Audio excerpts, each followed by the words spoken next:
नमस्कार, एक मिनट पूरी रिपोर्ट में आपका स्वागत है। मैं आपके साथ कमल कौशिक। एक मिनट में पूरी रिपोर्ट आप देखेंगे, दुनिया से लेकर प्रदेश तक की। तो चलिए शुरुआत पाकिस्तान से करते हैं। पाकिस्तान जहां पर चुनाव को लेकर लगातार सरगर्मियां तेज होने वाली है, क्योंकि संकेत साफ मिल चुके हैं। पाकिस्तान असेंबली का भंग हो जाना यह बताता है कि आने वाले वक्त में अब चुनाव होने जा रहे हैं। इमरान सरकार के खिलाफ लाया गया अविश्वास प्रस्ताव खारिज हो गया है। मुद्दा सुप्रीम कोर्ट तक पहुंचा है और माना जा रहा है कि चुनाव तो होकर रहेगा, वो भी 90 दिनों के भीतर। कैसे, एक मिनट में देखिए। पाकिस्तान की नेशनल असेंबली में बड़ा उलटफेर हो गया। डिप्टी स्पीकर ने विदेशी साजिश का आरोप लगाकर अनुच्छेद 5 के तहत अविश्वास प्रस्ताव को ही खारिज कर दिया। इसके साथ इमरान खान की मांग पर राष्ट्रपति ने नेशनल असेंबली को भंग कर दिया। अब पाकिस्तान में 90 दिन के भीतर आम चुनाव होंगे। हालांकि इमरान तब तक कार्यवाहक प्रधानमंत्री बने रहेंगे। अविश्वास प्रस्ताव खारिज होने के बाद इमरान खान ने देश को संबोधित भी किया।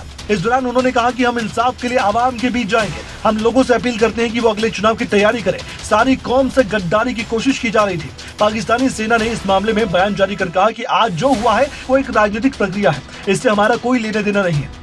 दूसरी तरफ पाकिस्तान की सुप्रीम कोर्ट ने इस मामले का स्वतः संज्ञान लेकर एक स्पेशल बेंच का गठन कर दिया है और वहीं विपक्ष ने इमरान के खिलाफ मोर्चा खोल दिया है। और वहीं पाकिस्तान पीपुल्स पार्टी के अध्यक्ष बिलावल भुट्टो का कहना था कि इमरान ने संविधान को तोड़ा है। संसद स्पीकर के खिलाफ भी अविश्वास प्रस्ताव लाया गया था। इससे पहले विपक्षी पार्टियों ने संसद के स्पीकर असद कैसर के खिलाफ अविश्वास प्रस्ताव का नोटिस दिया था। अब पाकिस्तान की राजनीति में आगे क्या होगा, ये देखना दिलचस्प है। तो क्या अविश्वास प्रस्ताव खारिज होने के बाद इमरान खान को एक बड़ा जीवनदार राजनीतिक तौर पर मिला है? सवाल बड़ा है, जवाब आने वाले वक्त में मिल ही जाएगा। आगे बढ़ते हैं, बात पाकिस्तान की होगी, लेकिन पाकिस्तान से दूर एक खबर पाकिस्तान से जुड़ गई है। दरअसल पाकिस्तान के पूर्व प्रधानमंत्री नवाज शरीफ पर लंदन में एक बड़ा हमला हो गया, जहां पर इस हमले के तार इमरान खान की पार्टी से जोड़कर साफ तौर पर देखे जा रहे हैं। पाकिस्तान में इमरान सरकार के खिलाफ जहां विपक्ष लामबंद है और माना यह जा रहा है कि इमरान खान सरकार बचाने में जी जान से जुटे हैं, तो वहीं इमरान खान पर अब विपक्ष ने एक और बड़ा आरोप जोड़ा है। दरअसल लंदन में रह रहे पाकिस्तान के पूर्व प्रधानमंत्री नवाज शरीफ पर कथित तौर पर एक हमला हुआ है और इस हमले के लिए पाकिस्तान के मौजूदा पीएम इमरान खान की पार्टी पाकिस्तान तहरीक इंसाफ के कार्यकर्ताओं को जिम्मेदार माना जा रहा है। पाकिस्तान में नवाज शरीफ की बेटी मरियम नवाज ने इसकी निंदा करते हुए इमरान खान को अरेस्ट करने की मांग की। तो ऐसे में अपनी कुर्सी बचाने की जुगत में लगे इमरान खान पर जहां सियासी हमले तेज हो गए हैं, तो वहीं हाल ही में इमरान खान ने भी अपने विरोधियों पर हॉर्स ट्रेडिंग के आरोप जड़े थे। तो वहीं बहुमत का आंकड़ा पाकिस्तान की संसद में 172 का है और फिलहाल इमरान खान के पास 155 सांसद है। अब देखना होगा अविश्वास प्रस्ताव का सामना कर रहे इमरान खान सियासी हमलों का क्या जवाब देते हैं। जो आरोप इमरान खान की पार्टी पर लगे हैं, क्या वो आरोप सही है? अगर हाँ, तो ये हमला क्यों करवाया गया है? अगर नहीं, तो बेबुनियादी तौर पर क्यों आरोप लगाए जा रहे हैं इमरान खान पर? क्या राजनीतिक तौर पर इमरान खान को हराने की पूरी कोशिश है? देखने वाली बात है। आगे बढ़ते हैं, बात अब करेंगे रूस यूक्रेन की। भले ही यूक्रेन के कई हिस्सों से रूस की सेना पीछे हट गई हो, लेकिन हमले का दौर लगातार जारी है। ओडिशा में बैक टू बैक कई हमले किए गए हैं, जिसके बाद की तस्वीर क्या सामने आई है, एक मिनट में पूरी रिपोर्ट। यूक्रेन के कई प्रमुख शहरों से रूस की सेना पीछे हटने लगी है, लेकिन अभी भी कई इलाकों में गोलीबारी और हमले जारी हैं। समाचार एजेंसी AFP के मुताबिक रविवार सुबह यूक्रेन के दक्षिण पश्चिम शहर ओडेशा में सिलसिलेवार तरीके से धमाके हुए। स्थानीय समय के मुताबिक ये धमाके सुबह 6 बजे हुए। धमाकों के बाद आसमान में काला धुआं उठते हुए देखा गया। यूक्रेन के रणनीतिक काला सागर बंदरगाह के औद्योगिक हिस्से में स्पष्ट रूप से आग की लपटों को उड़ते हुए देखा गया। तस्वीरों में देखा गया कि काला धुआं पूरे आसमान में फैला हुआ है। वहीं यूक्रेन की सेना रूसी सेना द्वारा विस्फोटक छोड़े जाने के डर के बीच शनिवार को कीव के उत्तरी क्षेत्र पर फिर से कब्जा जमाने के लिए सावधानी पूर्वक आगे बढ़ी। यूक्रेन के राष्ट्रपति जेलेंस्की ने आगाह किया कि इलाकों को छोड़कर जा रही रूसी सेना हथियार छोड़कर और यहां तक कि शवों को छोड़कर नागरिकों के लिए विध्वंसकारी स्थिति पैदा कर रही है। यूक्रेन के सैनिकों ने बूचा शहर में तैनाती संभाली और वो होस्टोमेल में एंटोनोव हवाई अड्डे के प्रवेश द्वार पर तैनात है। यानी हालात अभी सामान्य पूरी तरह से नहीं हुए हैं। ये जंग अभी खत्म नहीं हुई है, लेकिन भयावह नतीजे जरूर निकलकर भी सामने आए हैं। देखने वाली बात है आगे क्या रूस ढीला पड़ता है या और तेज हमले करता है। आगे बढ़ते हैं, बात अब श्रीलंका की होगी। आप जानते हैं श्रीलंका में आपातकाल लगा दिया गया था। श्रीलंका की अर्थव्यवस्था दिवालिया निकल चुका है, ये कह सकते हैं। लेकिन अब श्रीलंका पर संकट का पहरा और ज्यादा कड़ा और बड़ा हो गया है। यहां तक कि अब श्रीलंका में सोशल मीडिया को भी ब्लैकआउट कर दिया गया।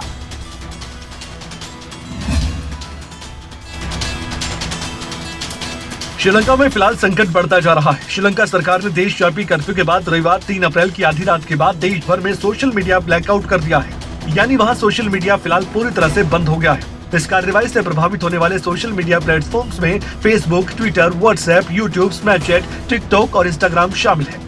रविवार को प्रस्तावित विरोध से पहले ही सरकार ने शनिवार से सोमवार तक 36 घंटे के कर्फ्यू की घोषणा भी की थी, क्योंकि देश को गंभीर बिजली संकट और बढ़ती महंगाई का सामना करना पड़ रहा है। एमनेस्टी इंटरनेशनल ने एक बयान में ये भी कहा कि इमरजेंसी घोषित करने के पीछे फ्रीडम ऑफ एसोसिएशन, असेंबल और आंदोलन के अधिकार पर रोक लगाने का इरादा नजर आता है। शुक्रवार को श्रीलंका के राष्ट्रपति गोतबाया राजपक्षे एक एक्स्ट्रा ऑर्डिनरी गैजेट जारी करके श्रीलंका में तत्काल प्रभाव से इमरजेंसी घोषित कर चुके हैं। श्रीलंका में विदेशी मुद्रा की कमी के कारण हालात खराब हुए हैं और सरकार ईंधन आयात के भुगतान के लिए विदेशी मुद्रा को सुरक्षित करने में हाथ पैर मार रही है। अब ऐसे में क्या श्रीलंका के हालात सुधरते हैं, आने वाला वक्त बताएगा।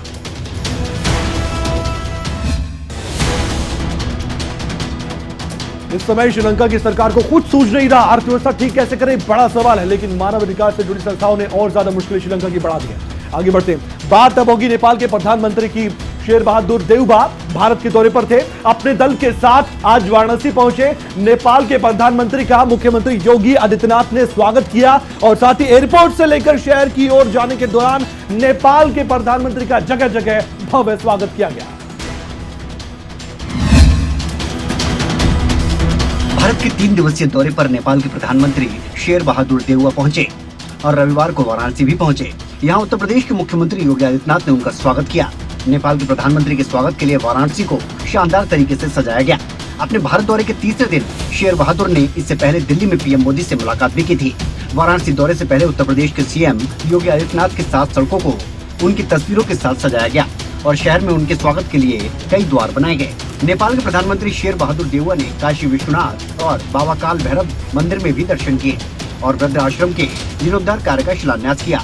नंदेसर स्थित होटल में दोपहर का भोजन करने के बाद नेपाल के पीएम और सीएम योगी आदित्यनाथ के आधे घंटे तक कई मुद्दों पर बातचीत होगी। नेपाल के प्रधानमंत्री 1 अप्रैल से भारत दौरे पर हैं। माना जा रहा है कि भारत नेपाल के बीच कुछ समय से चल रहे विवाद के बीच भारत नेपाल संबंध एक बार फिर से पटरी बनाने की ओर हैं।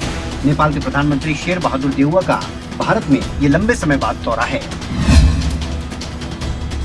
नेपाली प्रधानमंत्री के भारत दौरे से माना जा रहा है कि नेपाल और भारत के रिश्ते एक बार फिर से बहुत ज्यादा मजबूत होने वाले हैं। आगे बढ़ते हैं, बात अब करेंगे दिल्ली में कांग्रेस और बाकी दलों के एकजुट होने की। जी हां, विपक्षी दल लग रहा है कि अब एकजुट आने वाले वक्त में हो जाएंगे, क्योंकि दिल्ली में बने डीएमके के नए कार्यालय के उद्घाटन के मौके पर विपक्ष के बड़े चेहरे एक साथ नजर आए हैं। डीएमके प्रमुख और तमिलनाडु के मुख्यमंत्री एमके स्टालिन के न्योते पर कांग्रेस के अंतरिम अध्यक्ष सोनिया गांधी भी कार्यक्रम में पहुंची थी। उस दौरान की तस्वीरें क्या सामने आई, देखिए 1 मिनट में। दिल्ली के दीनदयाल उपाध्याय मार्ग पर बने डीएमके के नए कार्यालय के उद्घाटन के मौके पर विपक्ष के कई बड़े चेहरे एक साथ नजर आए। डीएमके प्रमुख और तमिलनाडु के मुख्यमंत्री एमके स्टालिन के न्योते पर कांग्रेस अध्यक्ष सोनिया गांधी, समाजवादी पार्टी के अध्यक्ष अखिलेश यादव, सीपीएम महासचिव सीताराम येचुरी, सीपीआई महासचिव डी राजा जैसे बड़े चेहरे डीएमके कार्यालय पहुंचे। इसके अलावा टीएमसी, टीडीपी, टीआरएस समेत कई बड़े दलों के नेता यहां पर हाजिरी लगाने पहुंचे। पिछले साल एनडीए से अलग हुए अकाली दल की नेता हरसिमरत कौर बादल भी समारोह में पहुंची थी। कांग्रेस अध्यक्ष सोनिया गांधी काफी समय से बेहद कम ही ऐसे सार्वजनिक कार्यक्रमों में नजर आती हैं। ऐसे में उनका डीएमके दफ्तर के उद्घाटन के मौके पर पहुंचना बताता है कि कांग्रेस और यूपीए के लिए डीएमके की कितनी अहमियत है, खासतौर पर तब जब एनसीपी जैसे पुराने सहयोगी कांग्रेस से यूपीए का नेतृत्व शरद पवार को सौंपने की मांग कर रहे हैं। दिल्ली में बने पार्टी दफ्तर के उद्घाटन के बहाने स्टालिन ने शक्ति प्रदर्शन कर कहीं न कहीं साफ कर दिया है कि तमिलनाडु में मजबूती से पैर जमाने के बाद उनकी नजर दिल्ली की सियासत पर भी है।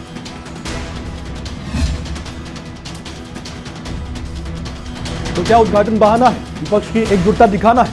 सवाल बड़ा है, आने वाले वक्त में दिखाई देगा कि विपक्ष वाकई में एकजुट है या बिखरा हुआ है। आगे बढ़ते हैं, बात हरियाणा की होगी। पंजाब के बाद अब हरियाणा सरकार ने भी विधानसभा का विशेष सत्र बुलाने की तैयारी कर ली है। 5 अप्रैल की तारीख नोट कर लीजिए। हरियाणा विधानसभा का स्पेशल सेशन होगा और चंडीगढ़ के मुद्दे पर इस विशेष सत्र में पंजाब सरकार के प्रस्ताव के खिलाफ चर्चा होने जा रही है। यहां तक की खबर यह भी है कि निंदा प्रस्ताव पारित किया जाएगा।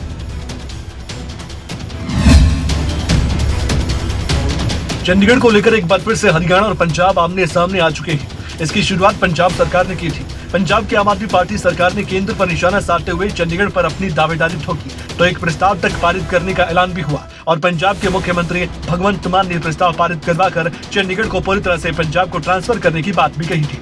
अब बात राजधानी चंडीगढ़ की थी तो ऐसे में हरियाणा के मुख्यमंत्री मनोहर लाल भी कहां चुप बैठने वाले थे। इस प्रस्ताव को बेमतलब करार दिया और एक तरफा प्रस्ताव बताया गया और दूसरे मुद्दों पर भी बातचीत कर मसला हल करने की सलाह दी गई। अब ऐसे में पंजाब सरकार को जवाब देने के लिए हरियाणा विधानसभा का विशेष सत्र भी बुलाया गया है। राजधानी चंडीगढ़ के मुद्दे पर स्पेशल सेशन बुलाया गया है। 5 अप्रैल को हरियाणा विधानसभा का ये विशेष सत्र बुलाया गया है। चंडीगढ़ को लेकर पंजाब विधानसभा में जो पारित प्रस्ताव हुआ था उसे लेकर ही हरियाणा सरकार ने पहले ही आपत्ति जताई थी। अब ऐसे में हरियाणा मंत्रिमंडल की बैठक में मुख्यमंत्री की अध्यक्षता के दौरान ये फैसला हो चुका है। इस दौरान पंजाब सरकार के खिलाफ हरियाणा विधानसभा में निंदा प्रस्ताव भी लाया जाएगा। कहा जा रहा है कि इस विशेष सत्र से एक बड़ी दावेदारी हरियाणा सरकार ने ठोकी है और बड़ी तैयारी भी दिखा दी है। आगे बढ़ते हैं, बात इसी मुद्दे की होगी। चंडीगढ़ के हक को लेकर हरियाणा में बयानबाजी का दौर लगातार जारी है। आपने बहुत नेताओं को सुना होगा, लेकिन सबकी नजरें टिकी हुई थी सुशील गुप्ता पर, क्योंकि आम आदमी पार्टी के प्रभारी हरियाणा से सुशील गुप्ता है। तो सुशील गुप्ता से सवाल पूछा गया कि बताइए चंडीगढ़ के मसले पर आप क्या कहते हैं, तो इसको लेकर क्या प्रतिक्रिया सामने आई है, देखिए 1 मिनट में।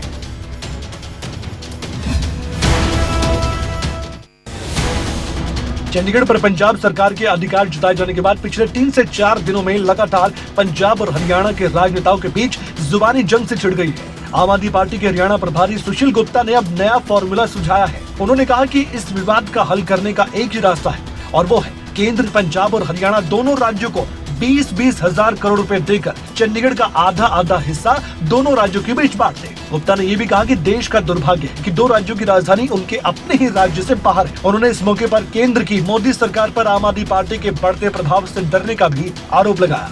2 राज्य उनकी राजधानी अपने अपने राज्य से बाहर, केंद्र सरकार को 20-20 हजार करोड़ रुपए दोनों राज्यों को देने चाहिए, अपनी साफ सुथरी राजधानी बनाए।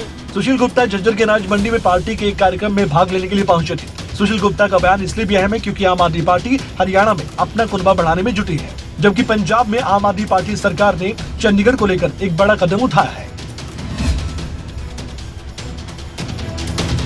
आम आदमी पार्टी हरियाणा में अपना कुनबा बढ़ा रही है। आने वाले वक्त में चुनाव भी लड़ना होगा, लेकिन पंजाब सरकार ने जो फैसला लिया है उसके बाद आम आदमी पार्टी के पास क्या वाकई में यही जवाब है? सवाल बड़ा है। आने वाले वक्त में इसका रिएक्शन जरूर मिलेगा। आगे बढ़ते हैं, बात हरियाणा के विपक्ष की भी होगी। चंडीगढ़ के मुद्दे पर अब हरियाणा के तमाम दल एकजुट जरूर नजर आ रहे हैं, लेकिन फिर भी निशाना साधा जा रहा है। सत्ता पक्ष के बाद विपक्ष भी अब इस मुद्दे पर पंजाब सरकार पर खूब हावी होता नजर आ रहा है। कांग्रेस के नेताओं ने मिलकर क्या कहा, देखिए 1 मिनट में। हरियाणा में चंडीगढ़ को लेकर राजनीति गर्मा गई। सत्ता पक्ष हो या विपक्ष, इस मुद्दे पर सबकी सोच एक जैसी लगती है। सत्ता पक्ष के बाद विपक्ष भी अब पंजाब सरकार पर हावी है। हालांकि भिवानी में कांग्रेस के दिग्गज नेता किरण चौधरी ने पंजाब और हरियाणा सरकार दोनों को घेरा और ये भी कहा कि दोनों राज्यों की सरकार जनता को गुमराह करना चाहती है। किरण चौधरी ने यह भी कहा कि असल मुद्दे बेरोजगारी, महंगाई और भ्रष्टाचार है। अहम मुद्दा है पानी, अहम मुद्दा है रोजगार, यही है ना। ये मांग कर रहे हैं, ये कर रहे हैं, कोई मांग करता रहे, ये सारे ध्यान भटकाने वाली बातें हैं। तो वहीं कांग्रेस के नेता रणदीप सुरजेवाला ने पंजाब सरकार पर निशाना साधा और कहा कि भगवंत मान बचकानी हरकत कर रहे हैं। 27वीं बार पंजाब की विधानसभा में प्रस्ताव पारित हुआ है, तो कल को तो मान साहब ये भी कह देंगे कि ताजमहल उनका है। चंडीगढ़ की हर चीज में 60-40 का हिस्सा है। इससे पहले चाहे वो भूपेंद्र हुड्डा हो या दीपेंद्र हुड्डा, कांग्रेस के तमाम नेता इस समय एक सुर में पंजाब सरकार को घेरने की कोशिश कर रहे हैं। कम से कम हरियाणा के नेता इस मुद्दे पर एकजुट जरूर होंगे, क्योंकि हरियाणा के लोगों की भावना से जुड़ा ये मुद्दा है। तो ऐसे में हरियाणा के नेताओं की एक ही जुबान से एक शब्द निकलेगा कि हरियाणा का हक हरियाणा को मिले। आगे बढ़ते हैं, बात करेंगे हरियाणा के कैबिनेट मंत्री कंवरपाल गुर्जर की। आप जानते हैं कि विदेश से लौटे हैं। अपने विदेशी दौरे के बारे में मंत्री कंवरपाल गुर्जर ने जानकारी दी और बताया कि वहां पर क्या क्या उन्होंने देखा और साथ ही कई विषयों पर भी खुलकर बोले हैं। क्या कुछ कहा उनकी ओर से, क्या कुछ कहा गया है, जानिए 1 मिनट में।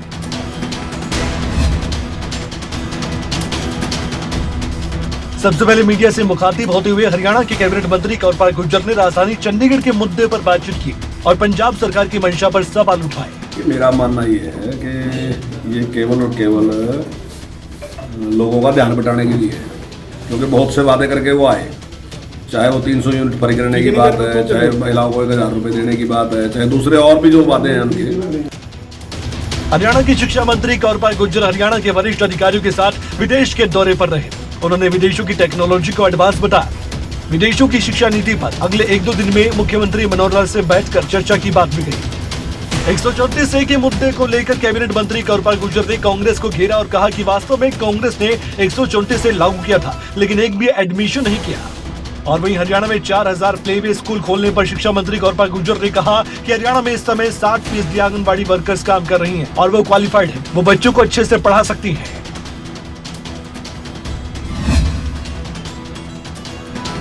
तो कई विषयों पर खुलकर जवाब दिया है हरियाणा के कैबिनेट मंत्री कंवरपाल गुर्जर। आगे बढ़ते हैं, बात हरियाणा के कैबिनेट मंत्री अनिल विज की होगी। आप जानते हैं अपनी बेबाकी से मशहूर है हरियाणा के गृह मंत्री अनिल विज। कई मुद्दों पर एक बार फिर से खुलकर बोले, लेकिन बातों ही बातों में उन्होंने आम आदमी पार्टी को जमकर घेरा और खूब तंज कसे।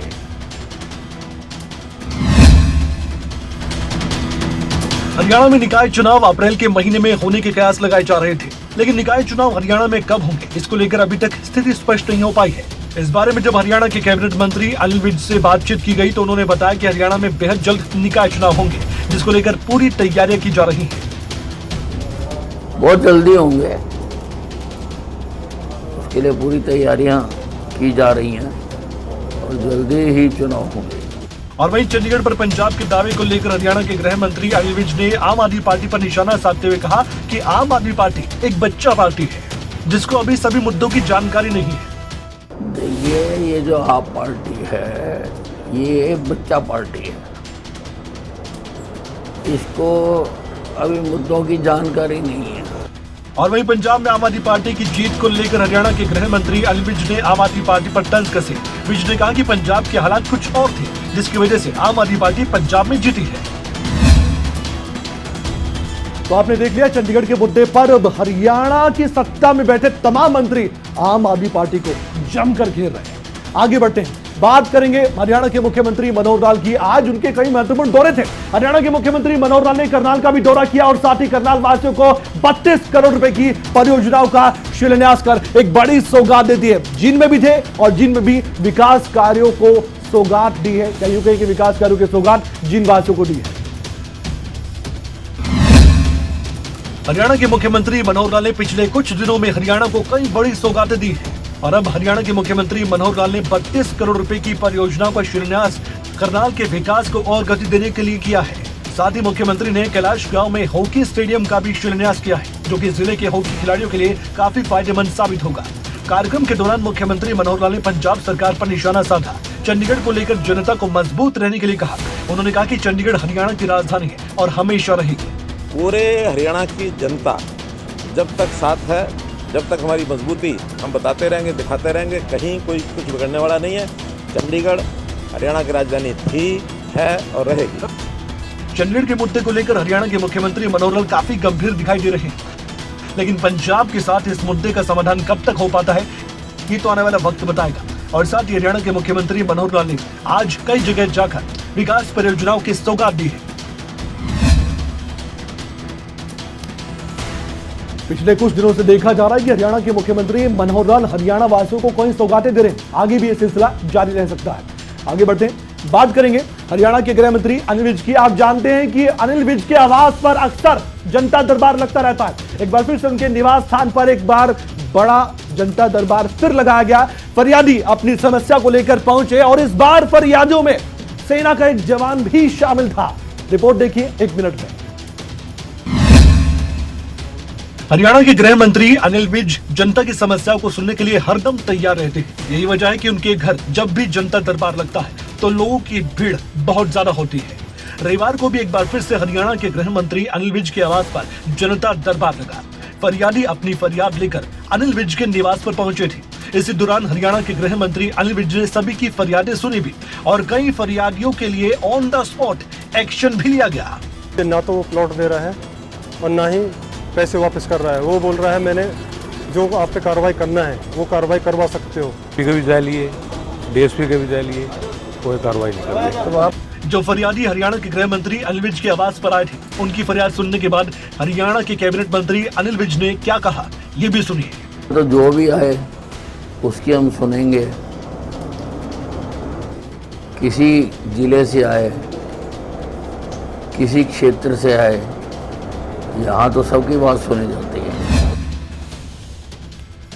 हरियाणा के कैबिनेट मंत्री अनिल विज अपने सख्त एक्शन के लिए जाने जाते हैं। यही वजह है कि जब भी जनता दरबार लगाते हैं तो काफी संख्या में लोग उनके पास फरियाद लेकर आते हैं। आगे बढ़ते हैं। हरियाणा के पलवल जिले में बीड़ी सिगरेट के व्यवसाय पर 25 करोड़ रुपए की जीएसटी चोरी करने का बड़ा आरोप लगा है। आर्थिक अपराध शाखा की जांच रिपोर्ट के आधार पर शहर थाना पुलिस ने आरोपी के खिलाफ मामला दर्ज कर कार्रवाई शुरू कर दी है। पूरा मामला क्या है देखिए 1 मिनट में। ये खबर उन लोगों के लिए सबक है जो चोरी से टैक्स चोरी करते हैं, लेकिन एक दिन उनका भांडा फूट ही जाता है। पलवल से इसी तरह का मामला सामने आया है। पलवल की आर्थिक अपराध शाखा के पुलिस जांच अधिकारी जवाहर सिंह ने एक महत्वपूर्ण जानकारी दी है कि आमोद कुमार यादव नाम का बीड़ी सिगरेट का व्यवसायी जीएसटी चोरी किया करता था। इस आरोपी ने दिल्ली के बेगमपुर के पते पर अलका एंटरप्राइजेस नाम से एक कंपनी रजिस्टर्ड करवाई। इस कंपनी के नाम पर बीड़ी सिगरेट का व्यापार किया। बिजनेस के दौरान जानबूझकर झूठी और नकली जानकारी के साथ रिटर्न दाखिल किया गया। टैक्स देनदारी से बचने के लिए जानबूझकर गैर मौजूदा फर्म के साथ अंतरराज्यीय लेन देन करना दर्शाया गया है, जिसमें कई प्रावधानों का दुरुपयोग किया गया। जीएसटी देने से बचने के इरादे से फर्जी ट्रांजैक्शन दिखाया गया और बार बार नोटिस जारी होने के बाद जवाब देने की जगह आरोपी फरार हो गया। अब पुलिस कार्रवाई में जुटी है। इस खबर को देखकर एक बात तो साफ है कि जो भी गलत करेगा उसका नतीजा बुरा ही रहने वाला है। फिलहाल 1 मिनट पूरी रिपोर्ट में आज के लिए इतना ही। अपना ख्याल रखिए, देखते रहिए खबरें अभी तक, क्योंकि खबरें अभी तक पर खबरों का सिलसिला लगातार जारी है। नमस्कार।